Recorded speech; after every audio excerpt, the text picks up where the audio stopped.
What's up, fam? Hey, thank y'all for tuning in to the Growth Network. As always, be sure to like, share, comment, and subscribe. And when you subscribe, hit the notification bell so every time I drop a video, you will be the first to know about it.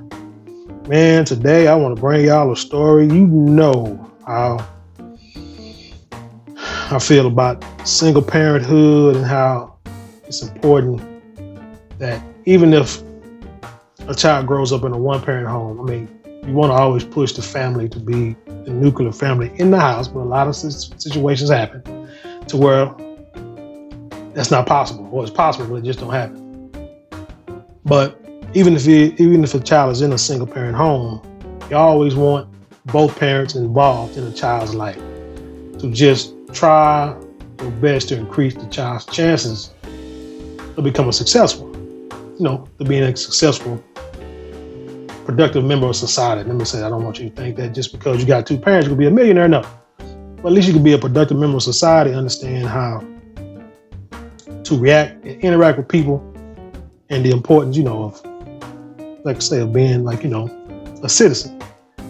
But this story here is crazy. This is out of newsbreak.com, and it reads, and I'm going to read this story, and I'm going to give my take on it while I'm reading it. It says, woman demands grandchild from teen daughter, and quote, says, I don't care who the father is. Now, who in the hell would tell this to their child, let alone a teenager? Well, let's hurry up and get into the story, okay? It says, years ago, I had a friend whose mother wanted a grandchild. My friend was only 18, while many 18-year-old women have children, which in this day and age in this country really shouldn't be the case, because as much as it costs to live on your own, let alone raise a child, I do believe that people should wait a little now, unless you got a man that got a business, a home, got his own stuff settled, situated, and now he's looking for a wife to raise a family with. That's a totally different thing. But just being an 18-year-old in this country, with the way inflation is and these prices going up, you can't afford it. You can barely afford to take care of yourself. But let's see. Well, let's see. I don't know how many of these, you say, okay, while many 18-year-old women have children, I don't know how many of these young women feel pressured into becoming parents by their own mothers. Now, a lot of times you hear women, they get in their 20s, mid-20s, and they'll be around their mom and their aunt and grandmother, and they'll be like, hey, when you gonna have kids? Mom be like, parents be like, I want to have grandbabies, I want to have a grandson, or this, that, and the daughter look at the parent like what? No, not right now, I'm doing this and that third, and blah, blah, blah, enjoying life. Like, all right, because you ain't getting no younger, it's a biological clock and all this kind of stuff. But at 18 and in school, this is crazy. From that moment forward, my friend's mother began convincing her daughter to have a child as soon as possible. You shouldn't wait, my friend's mother told her, because you don't know how long it will take you to conceive. She said, Mom, let's see, let me back up. A doctor told my friend that she had fertility issues that can make it difficult for her to have a baby. The news devastated my friend's mother. She didn't want her dreams of having a grandchild destroyed. So now this is all about selfishness. The daughter said, Mom, I'm not even dating anyone. The mother said, I don't care if you're not dating anyone, her mother said, and I don't care who the father is. I just want a grandchild. So basically you are promoting, you call it promiscuity?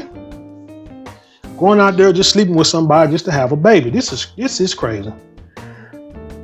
Now, I've known females back in high school that, well, I ain't gonna say females, but I know at least one in particular, but I know females that in grade school, high school, they wanted kids. They wanted to have their own kid so they can have somebody that they felt was gonna love them because they wasn't getting it at home. That's a fact. But for a person's mom to try to push the narrative is crazy. But anyway,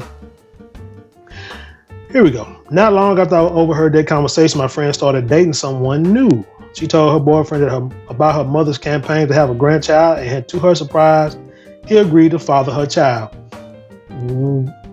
You can tell she's young, because my question is, why in the hell would you be surprised?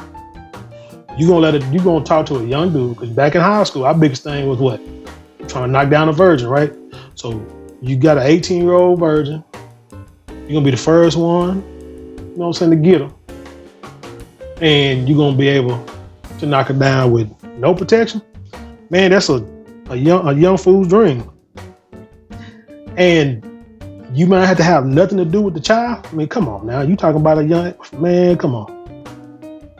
Despite what the doctors had told my friend about her questionable fertility, she got pregnant within a single month. She carried the baby to term and delivered a healthy baby girl. By then, her new boyfriend was her ex-boyfriend. He wanted nothing to do with her or the baby. You gotta be careful what these doctors be saying. Sometimes you gotta get a second opinion. I remember, I'll say like this here. My second child was born, probably been born a little later, but because the doctor said something that it's gonna be hard to conceive or what have you, went ahead and conceived my second child. Like I said, fairly easy, and then, had to take, did that fairly easy. The doctor kind of told her mother the same thing the doctor told this girl. Matter of fact, years later, the kid's mom, she ended up having another child. So she wasn't too damn unfertile, but like I say, it's just what they gotta be careful what the doctor said. And he said, he said he wanted nothing to do with her or the baby. True to her word, my friend's mother didn't care who the father of the baby was, and she didn't care that he didn't stick around. In fact, she appeared to like it better that way. She took over the care of the newborn as she was her own child, rather than her grandchild. There seems to be something psychologically wrong with this grandmother. I'm thinking, I'm not hearing anything about a grandfather. I think the grandmother might be lonely. The grandmother might be afraid that the daughter's going to leave the house, empty nest syndrome. I mean, these are actual real things that I know mothers worry about. They'd be afraid that once their kids grow up and go off to college or move on and do their own thing, that there won't be nobody else in the house except her and maybe the husband if she got a husband. And they, because they live their past 18 years of that child's life and however other many kids they had, all those years their lives were consumed with their children, raising their kids, making sure everything is, make sure they're raised right, doing the best, providing for them, and then getting them ready for the real world. And then they're going to be gone, and it's like you got to find something else to do. Let's say my friend resumed the single and child-free lifestyle that she'd been living before her mother convinced her to provide a grandbaby. Now this is crazy. So basically the grandmother wanted to take care of the grandchild. You know how many, I bet you if you look up the stats, let me let you look them up. When you see the poverty rate, the crime rate, reasons why a lot of these kids can't make it is because of silly decisions like this. You got a child who ain't gonna know the dad because the mother listened to her mother and was like, you don't need to know him anyway, just make a baby and I'll take care of him. So child ain't gonna know the dad, so that's gonna be a psychological issue. The child barely knows her mother. The child barely knows his mother because the grandmother's taking care of, so that's another psychological issue. So the child's gonna just think, damn, don't nobody really want me, said the grandmother, and that child will grow up to probably resent men, because I'm quite sure they're gonna say something bad about him, that he don't want to stick around, and he's gonna resent his own mother, and it's gonna cause all kind of problems. Mark my word. Let's say everyone felt satisfied with the way things turned out, even presumably the biological dad who had skipped out on his responsibilities. But again, you told him that he didn't have to be there. I mean, it's sad to say, but and he agreed to it, but you told me he had to be there. This is going to be another notch on his belt. He never contacted her again. It didn't matter. He had served his purpose to give my friend's mother the grandchild she always wanted. Exactly. This is all you wanted him for. He did his job and he left. So now you kind of changing the narrative of the story, like he's pretty much a deadbeat, which he is. Don't get me wrong, but again, they got what they asked for. While the story of my friend's extreme is not that uncommon for mothers who want grandchildren, sometimes the mothers will even resort to pressuring their daughters into having children before they're ready. That's true.